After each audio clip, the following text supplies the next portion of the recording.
Otep à tous, bien-aimés frères et sœurs. Les langues se délient, on commence à découvrir la vérité. On commence à comprendre ce qui se passe en Ukraine. On commence à cerner les causes de cette guerre. Maintenant, nous avons tout sous la main. Pourquoi l'Occident tient à faire cette guerre? Pourquoi l'Occident a décidé de donner l'autorisation à Zelensky d'attaquer en utilisant les avions et les obus, les missiles occidentaux, au cœur de la Russie? Eh bien, derrière, il y a, comme d'habitude, les minerais. Les minerais qui font qu'ils sont obligés de tuer des milliers et des milliers, des millions d'Africains. Les minerais, l'argent.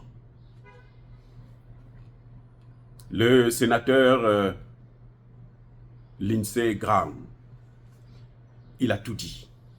C'est un des plus anciens sénateurs, un des plus influents même des sénateurs américains. Il a tout expliqué.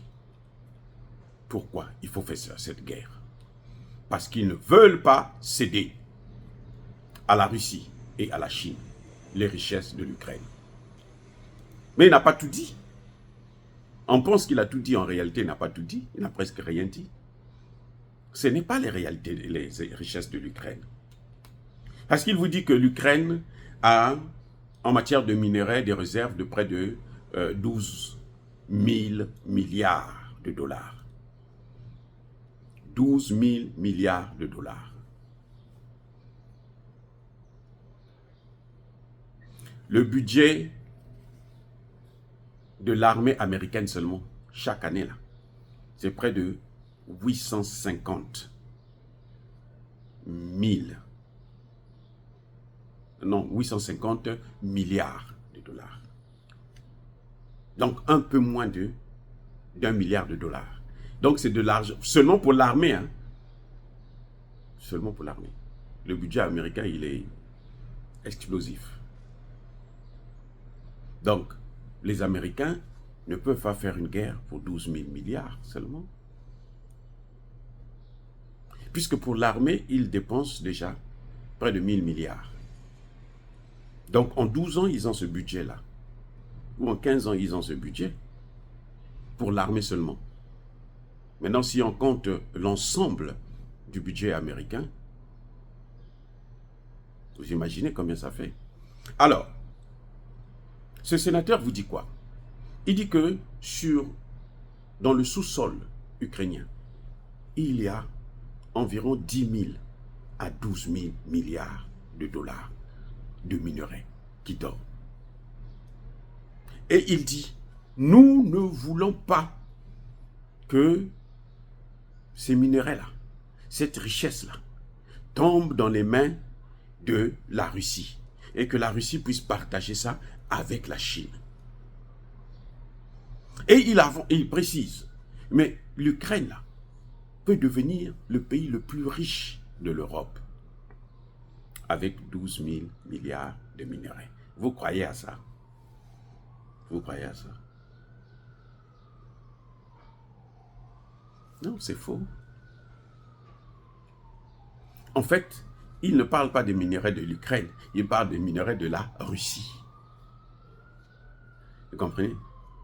Parce que les minerais de la Russie, là, ça se chiffre en centaines de mille et de milliards. La Russie, là, c'est 2 fois les États-Unis. Et c'est 1000 fois plus riche que les États-Unis. Mais l'Ukraine n'a rien. L'Ukraine avait les terres, oui, les terres agricoles, c'était le grenier, même au temps de l'URSS, c'était le grenier de l'ex-URSS. Mais c'est le grenier en question, c'est la partie qui est occupée aujourd'hui par la Russie. En matière de minerais, ils ne sont pas aussi riches que ça. Et puis ce n'est pas pour 10 000 milliards de dollars que vous allez tuer, détruire toute une armée, des centaines de millions de personnes. On est déjà à plus de 500 000 morts, côté ukrainien seulement. Donc, vous allez faire une guerre comme ça. Ce qui se passe, c'est justement, c'est le sous-sol russe. Mais comment la Russie a fait pour devenir ce qu'elle est devenue sans les minerais de l'Ukraine? La Russie était le premier producteur du pétrole, de l'énergie en Europe, et l'énergie moins chère. La Russie fournit l'uranium aux États-Unis. Ce qu'ils veulent, c'est ça. Vous n'avez pas entendu les Américains dire que non, le Niger n'a pas le droit de vendre son uranium à l'Iran. C'est eux qui doivent décider qui doit acheter ça. Vous n'avez pas entendu ça? Alors, vous n'avez pas suivi ça. C'est une nouvelle information pour vous. Mais c'est comme ça. Eux, ils veulent prendre tout ce qui ne leur appartient pas. Même si l'Ukraine a 12 000 milliards de réserves minérales. Alors, où est le problème? Si la Russie s'entend avec l'Ukraine. Quand la Russie s'entendait avec l'Ukraine, vous avez entendu un problème de guerre? C'est depuis que l'Ukraine a commencé à tuer des Russes, ou des russophones. Brûler certains vifs, à Odessa, là. On les brûle, ils sont vivants, on les brûle. On les met ensemble, on les regroupe, on brûle. Plus d'une centaine. C'est là que la Russie s'est dit non, non, non, non. Il y a quelque chose qui ne va pas. Et tout ça, c'était les provocations. En fait, celui qui déclare la guerre, c'est celui qui crée les conditions pour qu'il puisse avoir une guerre. Ce n'est pas celui qui fait la guerre, non. C'est celui qui crée les conditions. Ceux qui ont poussé l'Ukraine à aller jusqu'aux extrémités ont créé les conditions de cette guerre que nous voyons là. Et ce sont les mêmes, les Américains. Maintenant, ils expliquent un peu plus que c'est pour les intérêts.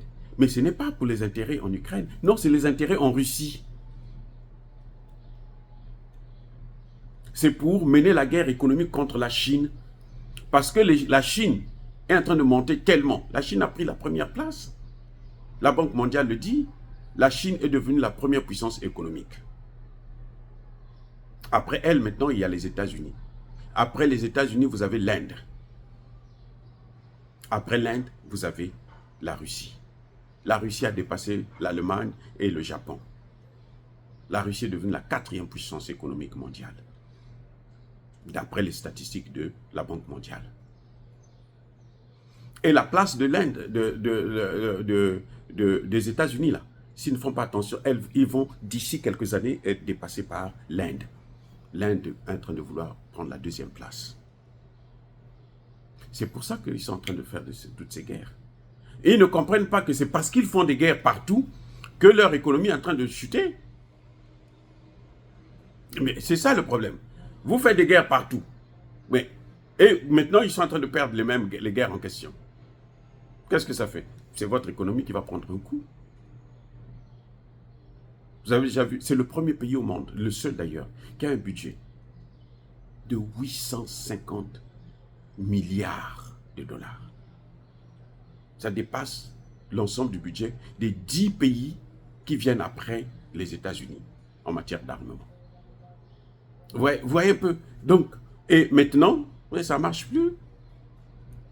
Parce qu'avant, ils étaient les maîtres du monde. Maintenant, il y a la multipolarité. La Russie est en train de s'affirmer maintenant. La Chine est en train de s'affirmer. Vous voyez que vous avez 3 pays de BRICS. La Chine, l'Inde et la Russie, qui sont dans le top 5 des puissances économiques du monde. Ça veut dire quoi? Ça veut dire que les BRICS sont en train d'avancer. Et personne ne peut arrêter ce mouvement. Oh, bien-aimés frères et sœurs, dire cela, c'est inciter à la haine ou à la violence. Non. On ne peut pas développer une économie éternellement en utilisant des moyens militaires. Il faut utiliser les moyens économiques. C'est fait pour l'économie. Ce n'est pas l'armement qui va vous faire avancer militairement. Soyez bénis, abondamment bénis par le Dieu des Kémites et par nos ancêtres angélisés. Mais que tous ceux qui persécutent le continent africain le pillent et le déstabilisent, qu'ils soient noirs, blancs, chinois, arabes, juifs, indiens ou qui qu'ils soient punis, maudits, foudroyés, neutralisés, écrasés, effacés par le Dieu des Kémites et par nos ancêtres angélisés. Vive l'Afrique éternelle, j'ai dit et j'assume.